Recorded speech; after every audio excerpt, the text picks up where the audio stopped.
Howdy, and welcome to the Petrus Development Show, where we discuss fundraising in the religious sector and how generosity and giving impacts both the organization and the donor. From campus ministries to high schools, from universities and faith-based nonprofits to Catholic parishes, we bring you stories, insights, and best practices that will inspire, educate, and inform you to go out and raise more money for your ministry and the kingdom. God bless, and thank you for joining us today.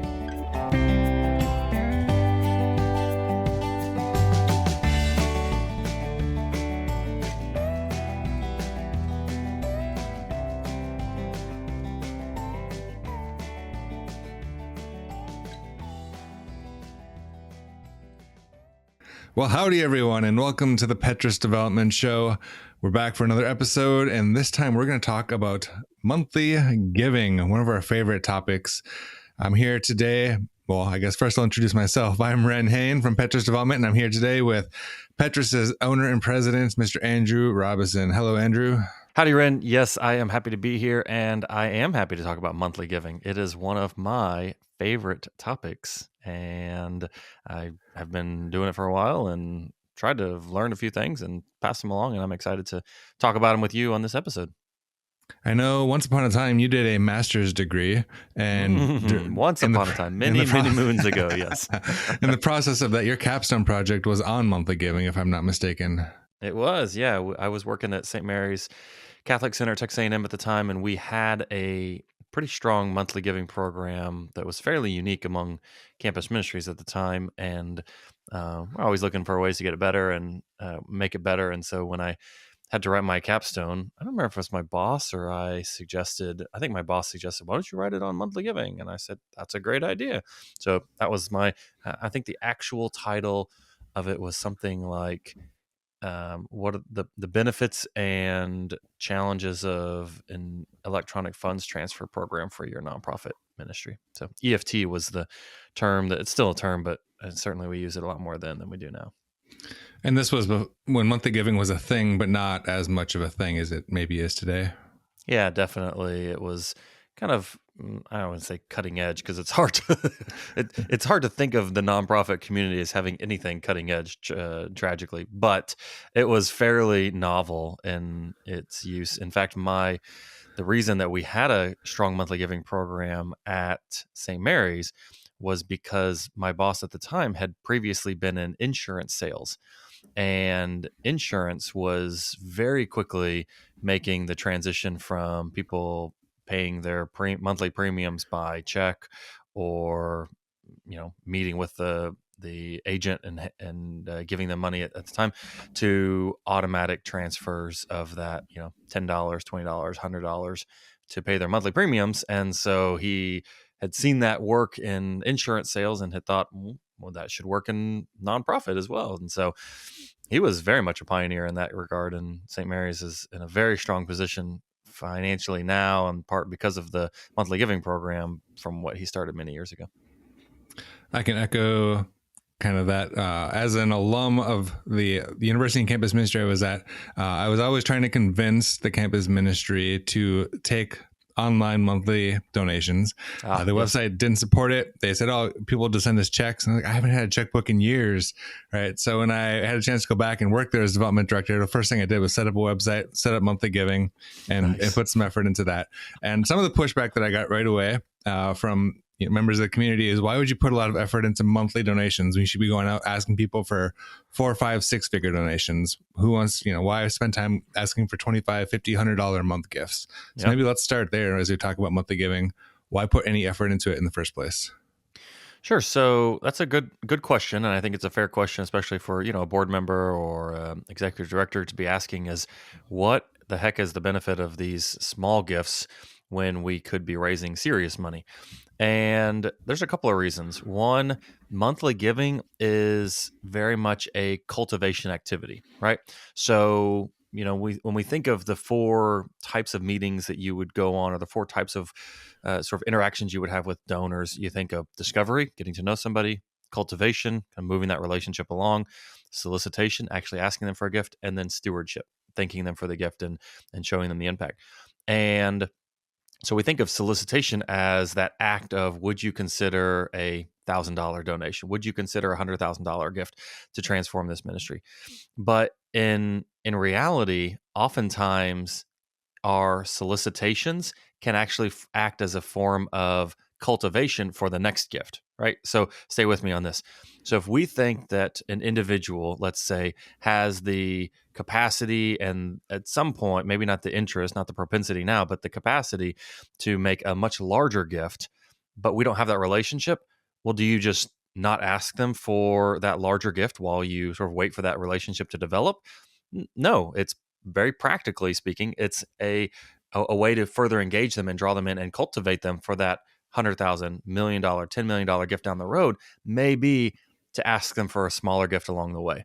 And monthly giving serves that role of asking our donors to make a gift now, to make that a regular part of their giving, and then ultimately where they will be when they are in a position to give more, they will have had that history and that culture of that practice of giving to the organization.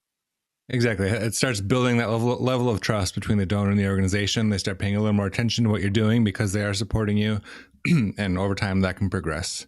Yeah, I had a donor, this is many years ago. So, like I said, when I worked at St. Mary's, one of the things that we started initially was the class gift program. And it was a great program. We can talk more about it later on the episode if you want. But we asked our seniors at the campus ministry to pledge a $20.05, because it was 2005, $20.05 gift per month for 50 months to ultimately make a $1,000 pledge. And the program was really successful. That first year we had 52 seniors commit, so we had a $52,000 class gift. And all these people, most of them were giving $20.05 a month. So about a year after this program had started, I was at a church function and I saw a young lady from the class of 05. And she said, "Andrew, I got to thank you for starting that class gift program and for asking me to give $20.05 a month." And I was like, "Oh, that's nice. Oftentimes people don't say thank you to me for asking them for a gift." And she said, "Every time I see on my credit card statement that $20.05 to St. Mary's Catholic Center, I'm reminded of my time there, my experience. And it's just it makes me happy. Every time I look at my credit card statement, I see that, it makes me happy." And I think, wow, that's a really great story. And so monthly giving can be a way to, like I said, cultivate for a larger gift, and it can just be a way to allow our donors to kind of take that next step and either remember the experience they had, or just in a way kind of continue to live their ministry through their generosity, even though they're not there anymore. That's excellent. Great story. So when people think about starting a monthly giving program or asking for monthly gifts for their ministry, for their organization, a lot of times those $15, $20 a month gifts are what come to mind. Is that true? Is that kind of the average size monthly gift across nonprofits? Or what should a religious organization, for example, expect in terms of monthly gift size when they start asking for them regularly?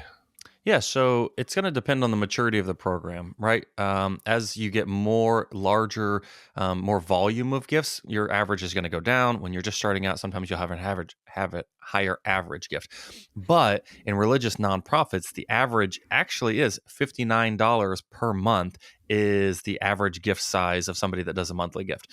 And so when you think about, let's just round it up to $60 because I'm a history major and I don't do math that well. 60 times 12 is $720 a month, right? I mean, $720 a year, right? A year. Okay. And yeah. Yeah. So $60 a month, $720. If that's your average, let's say you have 10 people, 20 people, 100 people, all of a sudden that starts to really add up. You're talking about 100 people at $59 a month. That's $7,200 per month times 12. Oh gosh, will be over $85,000 a year, right? And so it all of a sudden becomes real money. That's an extra salary, or that is, underwriting an entire part of your program or your organization. And that's just at, relatively modest numbers of 100 donors giving $59 a month. So average is kind of a moving target. As you grow, the average is going to go down.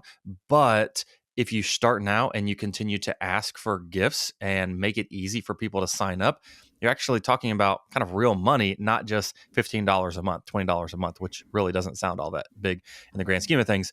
Compounded, though, you're talking about big dollars. Exactly. That was So like I said, when I started focusing on monthly giving and the organization I was working for, I got some pushback from the board and such. And a few years later, everybody looked up, and suddenly at that point, our monthly giving program was making twice in a year what our annual fund had been just a few years before. Totally, Crazy. right? And then all the major gifts that come in on top of that are just allowing more growth because you kind of got your day-to-day funded by your monthly giving program. And so it does really add up. And that $59 average that you mentioned comes from Bloomerang, the database provider. It was based on kind of inventory of the organizations that they host in their database. So that was within religious nonprofits, $59 a month is the average. And that's what I've seen with the organizations that I work with as well. Yeah, and going back to my earlier story about working at St. Mary's, when we started, when my old boss Greg started it, we were just trying to get 30 new monthly donors per year, 50 new monthly donors per year as we kind of got going, and so it wasn't significant money at the time, but we were committed to it. Well, now annually they bring in over $1 million per year from over 1,500 monthly donors, which is, if it's not half, it's very close to 50% of their annual budget. And so if I was to tell anybody on your board or anybody on staff at a nonprofit that 50% of your budget could be virtually guaranteed every month, every year, if you start this monthly giving program, who's going to say no to that? Right? Exactly. I mean, but you don't think of it when people aren't familiar with this and they're looking at that $15, $20, maybe $25 is a big gift. That's what they see. They're not thinking about those large numbers that compounding will ultimately do. I mean, if you look at, let's take Netflix, for example. What is Netflix? It's easily $1 billion company now, right? Probably Right. They do multi-billions of dollars in revenue at, what is it, $7.99? Well, it's probably more. I don't know. Probably $10.99 now or whatever it is. But those are small numbers, but compounded with volume is where you see the actual scale of those small dollars, small amounts add up to significantly more over time. Exactly. So let's move into some of the nuts and bolts. If you're just kind of starting to focus on a monthly giving program, some of the questions that come up immediately: if I sign up a monthly donor, to give recurring every month, do I have to send them a tax receipt every month? No. In fact, most of them, if you do, they will tell you to stop. Now, a lot of systems will automatically generate an email receipt, which is fine. Some people might tell you, "Hey, take me off of that email receipt. I don't need it." But from a kind of a legal standpoint, no, you don't have to send it every month if you send them an annual receipt at the end of the year, right? And that's only if they give over $250 in total for the year are you required to send them a receipt. But you send them an end of year receipt. Maybe you list all of their gifts. Maybe you just send a cumulative, but that is sufficient in replacement of a monthly receipt. So that's sort of on the legal side. Practically speaking, though, it goes back to what I said. Most donors will say, please stop sending me receipts every month. It's just, I don't need them. I know I'm doing it. That's why I'm doing this, because I want to set it and forget it. I don't want you to spend the time sending a letter, send the cost of putting a stamp on it every month for what I know is going to your organization. Yeah, that year-end tax summary just has to go up by January 31st of the following calendar year, I believe. And if you're using any type of fundraising database, they should be able to automatically generate those letters for you, in my experience. Almost all of them do. Yeah, Pretty simple. And that actually gives you, most people don't use that, most nonprofits don't use that year-end tax receipt as anything but a tax receipt. But I've found that if you have to send that tax receipt, so instead of just sending it with, here's your giving amount, tell the giving amount, and then make a bullet list. Here's 10 things that your gift helped to accomplish. So then it's a stewardship piece, it's a cultivation piece, as well as serving as a tax receipt as well. Great. Love it. Can you talk about the concept of a monthly giving society? This is something that you'll see a lot of ministries doing when they're starting to build their monthly giving. Talk about what that is and why you might do that, why you might create one. Yeah, so this is a question that people ask all the time. Hey, we have monthly gifts, but we don't really call it anything. That's just the way that people give, which is fine. And some organizations, they can grow a really big pool of monthly donors that way.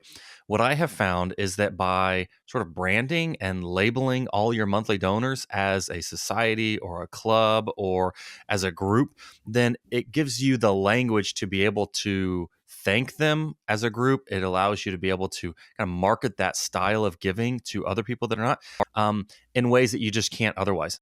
So it gives you a common language to kind of thank your donors and to kind of classify them as a group that is making an impact, right? So, for example, you're writing a newsletter story and you want to kind of talk about an activity at your organization, and you also want to use it as a kind of a double feature to highlight some a development piece, right?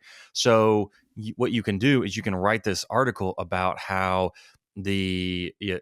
all of your students went on this great spring break mission trip, and the cost of it was kept to a minimum for the participants because of generous support from your Living Faith Society members. Our Living Faith Society is our group of monthly donors that supports with an automatic transfer on their credit card or their debit card. If you would like information about how to join our Living Faith Society, contact our development officer, Rhen, at this number, or go online and sign up right there. So it kind of gives you a way to easily talk about a group that's making an impact in a way that's just easier than saying this mission trip was underwritten or funded because of a lot of monthly gifts that made it possible, right? It just kind of gives you a little bit more language. It's not required by any means. So if you have a board or a staff that's, hell bent on saying, nope, we're not starting another club, we're not starting another society, that's fine, right? Give it time. But it just does help you in that. There also is this idea, kind of the psychology of fundraising is that people like to give communally. Giving, generosity is a communal activity. And so that's why we see things like crowdfunding, right? Whether it's Kickstarter or whether it's GoFundMe, those part of the reason why those are so successful is because you as the potential donor, you see other people are donating and you say, oh, well, if they're giving, then I want to give too. So giving, supporting really is a communal activity, whether it's showing up to volunteer at a food bank or whether it's giving. And so the more we can emphasize that community of supporters, i.e. through branding and labeling your monthly donors as a society, the more opportunity you give your donors to feel like they are part of something bigger than just their $15, $20, $50 gift every month. Exactly. And it gives you a chance to communicate with them a little more, right? So when in my case, when somebody signed up for a new monthly gift, we'd send them a welcome letter saying, welcome to the Living Faith Society. Here's what you can expect. We're going to send you a quarterly update from the ministry, just telling you what's happening because of your monthly gift. We're going to send you this Living Faith devotional, like you mentioned, which really that's something that was low cost, less than $1 per booklet. And it gave us a reason to mail those donors something every 3 months and just stay in contact with them without making an ask, right? Just kind of stewardship there. And then that welcome letter would tell them, hey, we're going to send you a year-end tax summary, not a monthly receipt. And if you need to change your gift for any reason, here's where to do it. Here's who to contact. Thank you so much, right? And then we would just follow up with a very casual kind of feeling stewardship letter every quarter along with that Living Faith booklet, just saying, here's what happened the last 3 months because of your monthly gift. Thank you so much. And people just love that. They love kind of being on an inside club, right? Of seeing the things that are happening around the ministry with that kind of extra exclusive letter every quarter. Mm-hmm. Yeah, there's another organization that we work with, the Culture Project, and they 2, maybe 3 years ago, they started their John Paul II Society, and it was a similar thing because John Paul II is kind of their patron saint of their organization, and so that's how they branded this giving organization. And what they do is that when somebody joins, they send them a thank you letter, and then they also send them a coffee mug, a tumbler, not like this, but you get the idea, kind of a nice Yeti or Arctic tumbler, and it's got the Culture Project logo on there. That's their sort of introductory welcome to the club gift. And then every quarter they get an email that says, thank you, this is what the JP2 Society is allowing us to do as a ministry. Thank you very much for your support. And then also it gives them kind of an opportunity to ask for increases or ask for them to recommend other people or get other people on board with giving in this way. Is, this they can talk about the group, the communal impact of the group, and sort of, asking people to increase their gift or to add other people, invite other people without saying, hey, Rhen, would you do this? Right. Yeah, I love that. And then when you got that coffee mug, just thinking about that ministry every morning when you pour your coffee, that's a great way to stay front of mind. At Petrus Development, we know that almost nobody goes to school to learn the ins and outs of development and fundraising. It's just not something that comes naturally to most of us. But fear not, because we're here to help you on your fundraising journey with the Petrus Annual Manual. The Petrus Annual Manual is a 12-month program designed to turbocharge your fundraising efforts. We connect your organization with a dedicated and experienced fundraising coach who will guide you every step of the way. Here's what you can expect: access to online, on-demand training videos and how-to guides that show you exactly what to do and how to do it. Dozens of samples and templates for newsletters, appeal letters, and more, so you don't have to reinvent the wheel. Twice monthly phone or video calls with your very own experienced fundraising coach. And a comprehensive development calendar that gives you a plan for development activities to keep your fundraising efforts on track. It's all about building a plan and then working the plan. Think of it this way: if Petrus Development's BOAT program helps lay the foundation for a strong development program, the annual manual is where you build the structure of a robust fundraising office. And here's the exciting part: what will your organization be prepared to do upon completing the annual manual? You'll be on the path to financial stability with a solid annual fund in place. That means you'll be ready to take on significant growth in fundraising with a pipeline of donors and prospects to approach for major gifts. So, if you're ready to transform your organization and make a lasting impact, visit petrusdevelopment.com/annual manual today to learn more about the Petrus Annual Manual. It's time to supercharge your fundraising efforts and expand your organization's impact, one step at a time. That's petrusdevelopment.com/annual manual.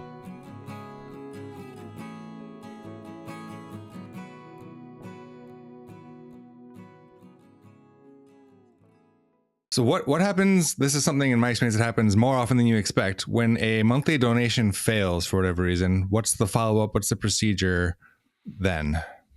Yeah. So the simple answer is try to fix it, right? Because your best future donor is a current donor or a past donor, right? So Right. if somebody's gift fails, generally speaking, it's not because they don't like you anymore, but it's because they had an issue with their credit card and the bank closed it and gave them a new number, or they moved and relocated their bank and so now the EFT doesn't work. So generally speaking, if you can reconnect with them, then asking them to continue their gift is an easy ask. Now you can do that, calling and saying, Mr. Hain, I see that your credit card declined this month. I'm wondering if maybe you got a new number. I'd love to set you up. Or you could do it by email. Now I'll flip it around and ask you, because I know in your experience, you had a lot of success with recapturing failed credit cards and failed monthly gifts through a strategy that maybe was a little bit, it worked, but maybe even a little bit counterintuitive. But tell us about your experience.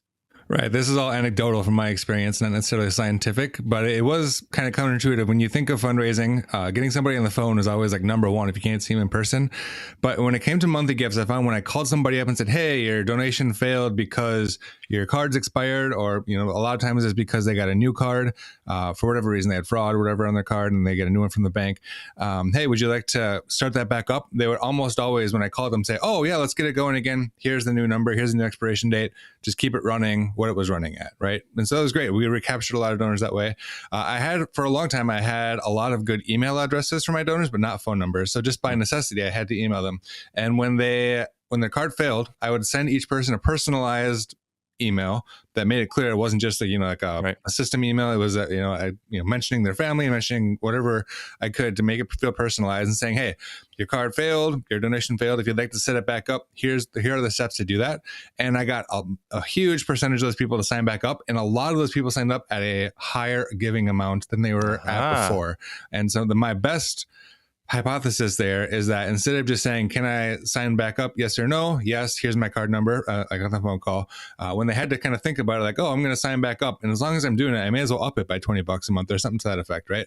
When I sent them that personalized email, I just had really good success getting people to increase their gifts without even necessarily asking them to, by giving them that option in their email. So something worth trying and testing out. Yeah, I agree. Something worth testing. The bottom line is, though, don't assume that they don't want to give to you anymore because their drafts discontinues, right? Exactly. The vast majority, it's a technical or a clerical or something totally unrelated to your organization, and it just stopped. And so if you can get a hold of them some way, shape, or form, then they will continue their giving.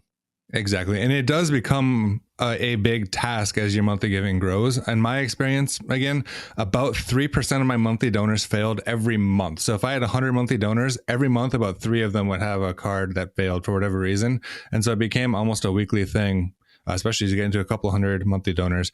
It's an almost daily thing to follow up with somebody whose card failed. So it's something you got to stay on top of. Definitely. And most of the time, they don't even realize it failed, in my experience. Yep.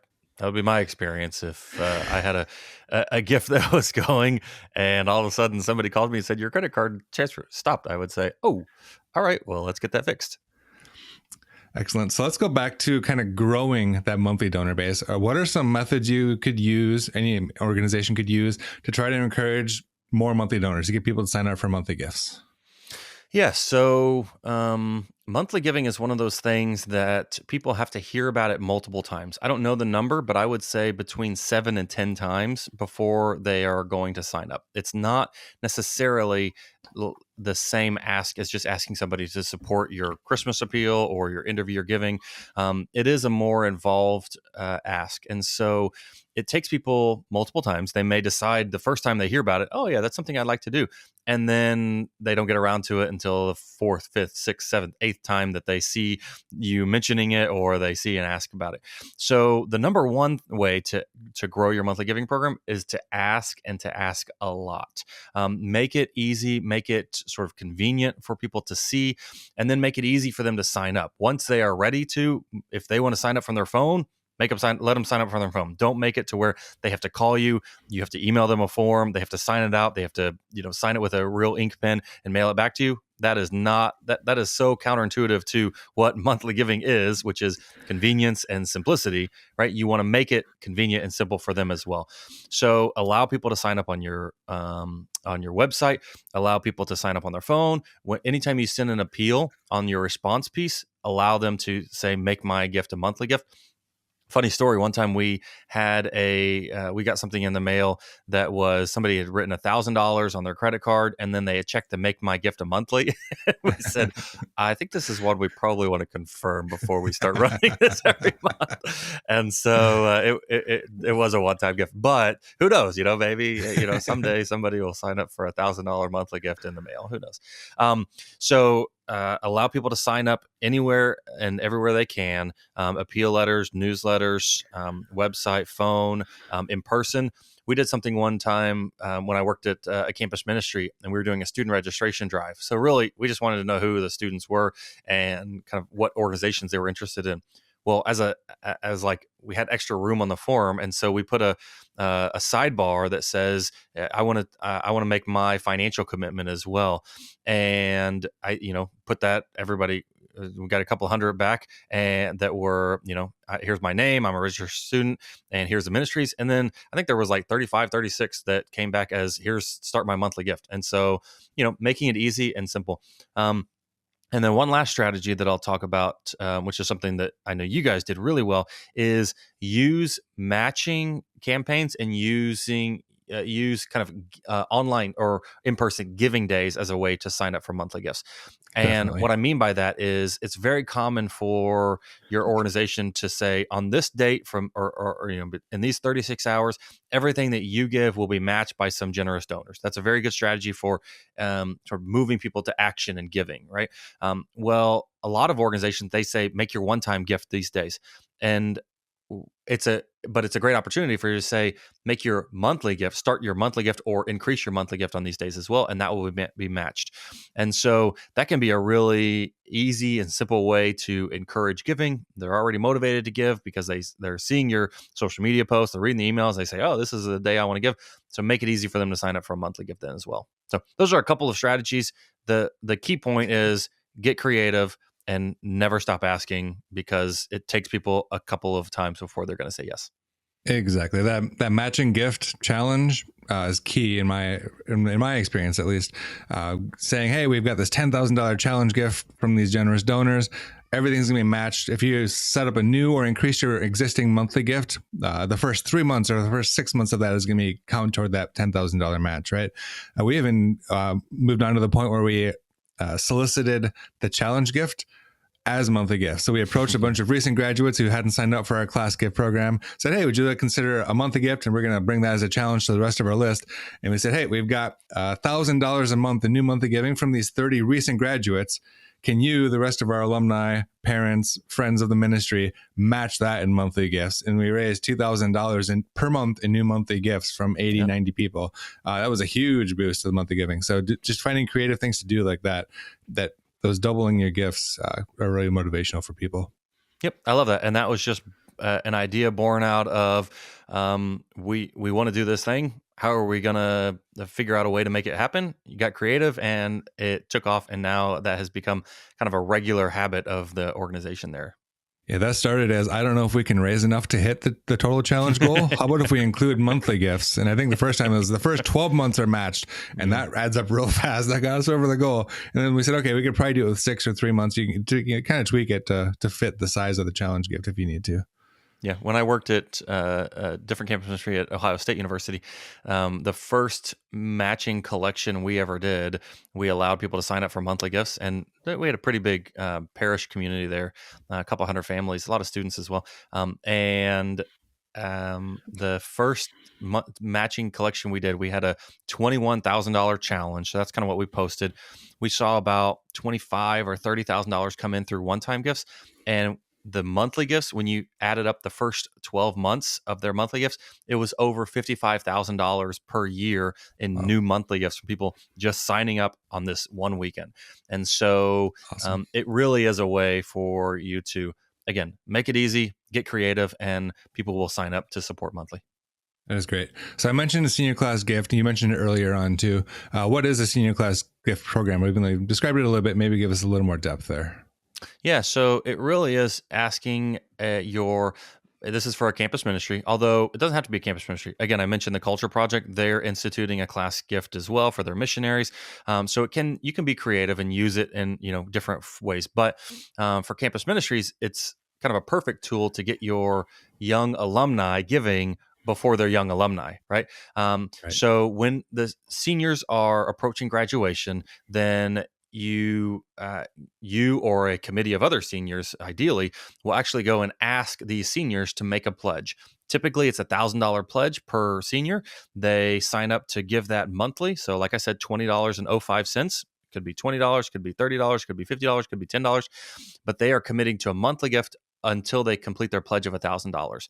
The nice thing about a class gift program structured in that way versus just asking your seniors to give is that what you can do then is you can calculate how many people there are, how many thousands of dollars, and then the total sum of their collective gift is the class gift back to the ministry. And so, like I said, that first year that we had 52 seniors, so we had $52,000 class gift. We continued that tradition every year, and in fact, it all kind of culminated with an end of school year dinner specifically for the seniors that had pledged at a fancy restaurant in town, and capped off by the committee of students presenting to the priest a big kind of one of those big novelty checks, that says this is from the class of 2005, class of 2013 to St. Mary's. Here is your gift. And we took a picture. So actually, if you go and you look on sort of different places in the campus ministry, there are pictures of all of these checks over time of the class gift. And I think that, it can work in a variety of different ways. Colorado State University started this a couple of years ago, and their student involvement was pretty low for a while. They were seeing a kind of a resurgence. And so they wanted to start that, but they said, we just don't have a lot of seniors that are connected. We said, start with what you can. So the first year they did it, they had 6 seniors that signed up for $6,000. And that was the class gift. Well, the next year they had 10,000. Then the next year they had 16,000. And before you knew it, they were doing $25,000, $30,000, $40,000 annually.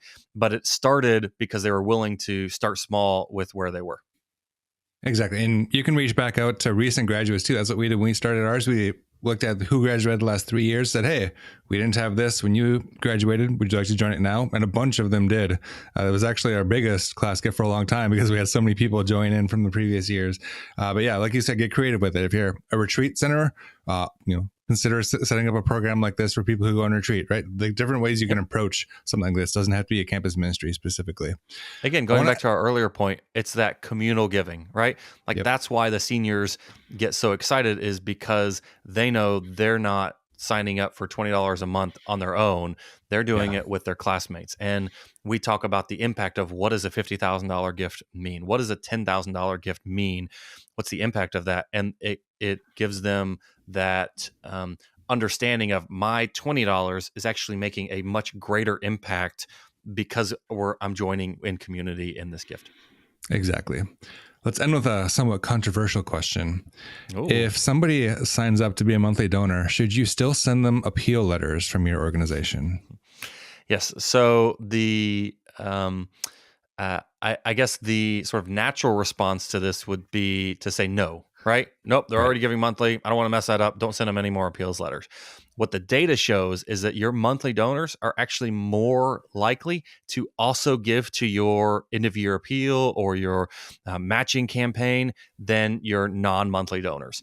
And the reason for that is kind of a couple of reasons. One, they're obviously very connected and invested in the success of your organization. If they're signing up for a monthly gift at any level, they care about you and the work you're doing. So when they see another opportunity to make another impact, they do it.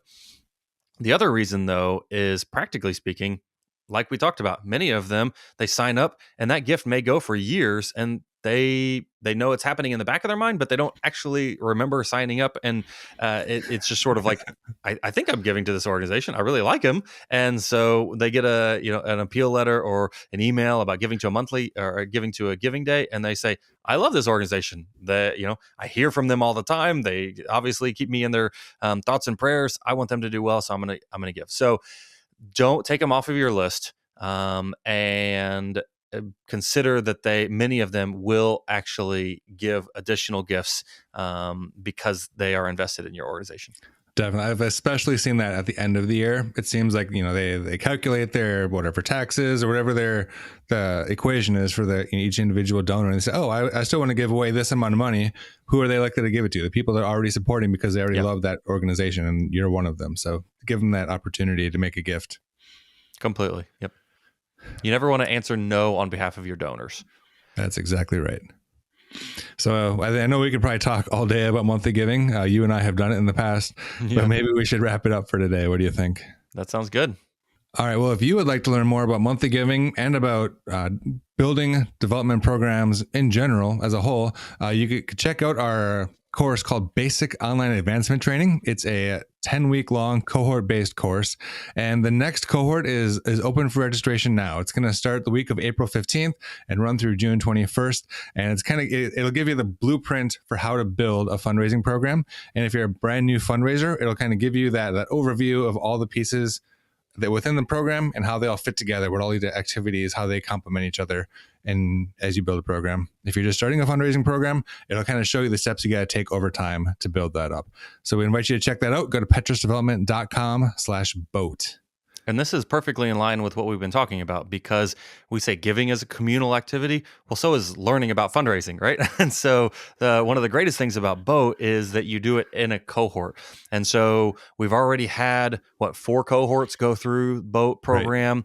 Over, I think almost or close to 50 people have gone through, have succeeded, have completed the BOAT, and are now implementing those strategies in their nonprofit. And so I like a lot of aspects of this, but I especially like how it is a cohort based. So you get contact with your peers, you get instruction and guidance from somebody from the Petrus team. And if you are new to fundraising or new to development in any way, you all of a sudden have a network of people that you can call, text, email, and say, hey, I've got a question that I just don't know who to ask. My boss doesn't know. He said I should reach out to some people.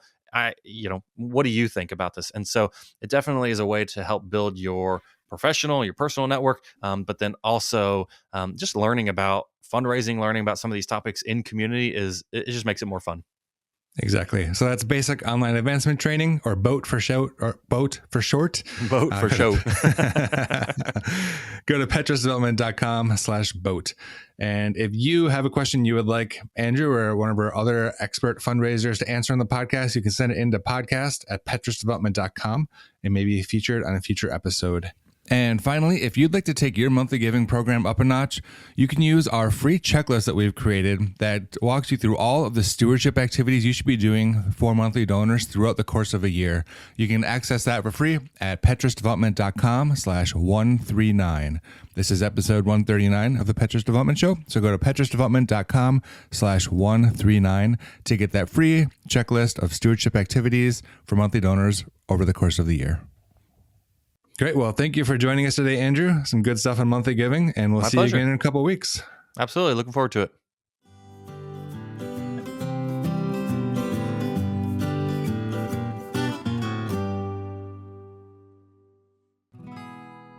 Do you dream of having a thriving fundraising program, but you find yourself stranded without the funds to set sail? Or are you a new fundraiser trying to make sense of how all the activities in a development office fit together? Well, your solution has arrived. It's time to embark on a transformational voyage with basic online advancement training, or BOAT, from Petrus Development.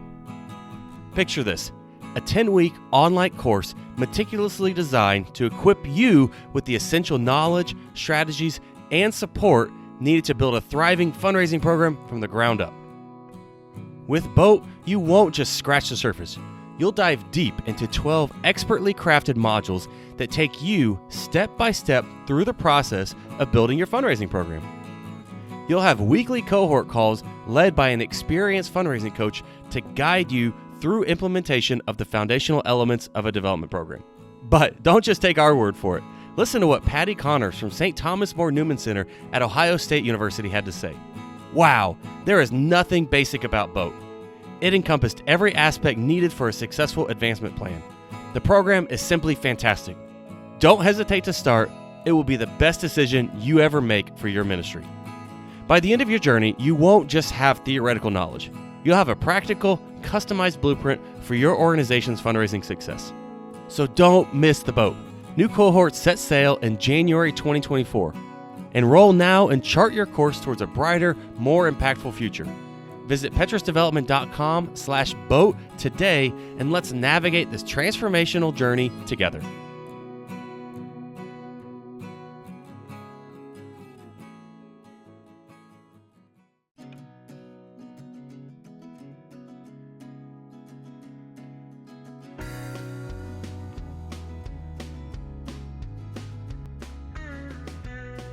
I'm so glad that you could join us for this episode of the Petrus Development Show. Do you know anybody whose ministry needs to take their fundraising to the next level? Please pass along this show to them. And if you haven't already, take a minute and do 3 things. Subscribe to the podcast so you never miss an episode. If you like the show, give us a 5-star rating and leave us a review. And check out our website, petrusdevelopment.com. Your ministry and the kingdom need good people doing great development work, and your donors receive just as much benefit from giving as your organization does from receiving. And as it says in Luke 5, cast your nets out into the deep. Be bold and the Lord will provide. God bless, and we'll see you next time.